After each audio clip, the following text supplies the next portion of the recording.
Yeah. Giant font. I think that's what happened to Elvis is he ran out of toilet paper and he like looked at the empty roll and looked at the benzos in his hand. And he's like, oh, fuck it. And then just swallowed Fuck this, man.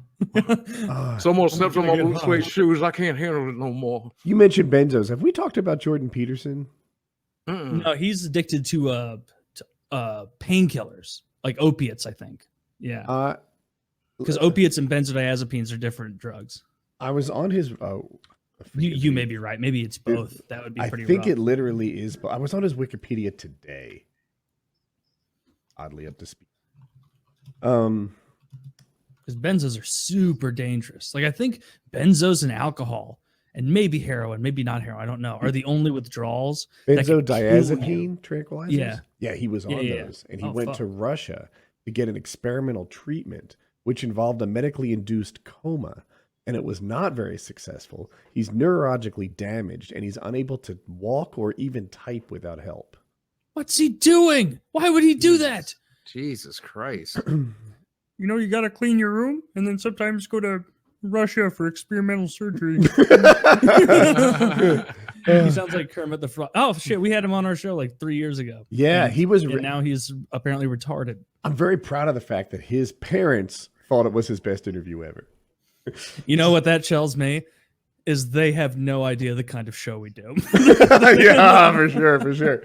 But I also feel like he was the Mr. Get Your Life Together guy for years. Clean your room, get your act together, go to school, get an education, get a job, get a girl, have a kid, do this, do that. He was like Mr. Like, I know what I'm doing. Listen to me and I'll help you get your life together and be as awesome as me. And it turned out that time he was addicted to clozapam. Proper pronunciation. Thank you. Clonazepam. Yeah. Anyway, and then, I'm sorry. Okay, and then benzodiazepine, and I don't know what else. And I'm just like, wow, like you're popping pills and telling people how to get their life together simultaneously. See, and it's interesting because it's like telling. He told the most. You know, I never watched a huge amount of his content, but like his core message seemed to be like the basic bitch, like, hey, your room's dirty. Start off by cleaning your room and then kind of outwardly from there, figure out what else is fucked up in your life and kind of try and take action when you can. And it just kind of goes to show like even somebody who's tremendously fucked up in their own life can give advice, even if they're not necessarily following it, that's beneficial to people. So I have a really controversial opinion. A lot of people have said like, Boogie. I doubt it. He's not gay. No, a lot of people have been like, Boogie, how could you dare try to give other people advice on weight loss when you fail to lose the weight yourself? And after struggling for 45 years with it and having had some successes, at the very least, I can tell you what not to do. I can tell you how I fucked up, right? So that's information you should have, right? But then on the handful of times I've been successful, surgery or keto or whatever it is, I know that worked for me. So I can tell you about my experiences, right? And so when I was talking to my friend about this the other day, I was like, look, let's imagine you were lost in a cave, right? And you have the advice of two people to listen to. You can listen to the guy standing outside of the cave going, I don't know, go left, I think, because he doesn't fucking know. Or you can find the other guy who's trapped in that same fucking cave, and he can say, dude, if you go left here, you're going to go down a waterfall and you're going to die. If you go right here, that's where the fucking snake pit is. So don't go right, don't go left here.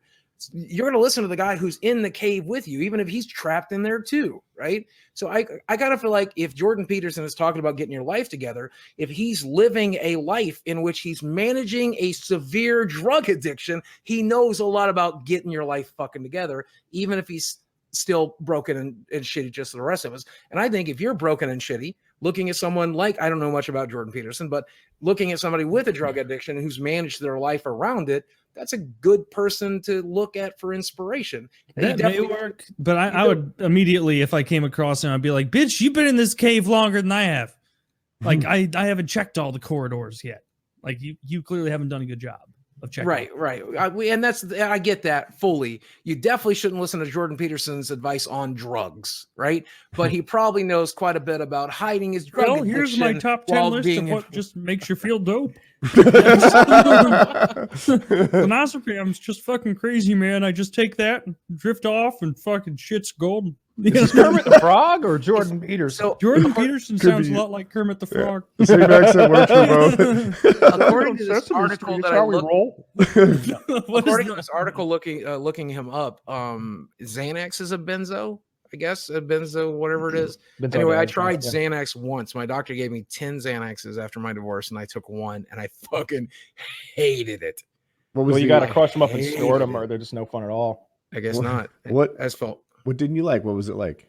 I became a fucking zombie. I was numb as shit. Doesn't weed do that to you though? Because I'll tell you what, if in a different way. the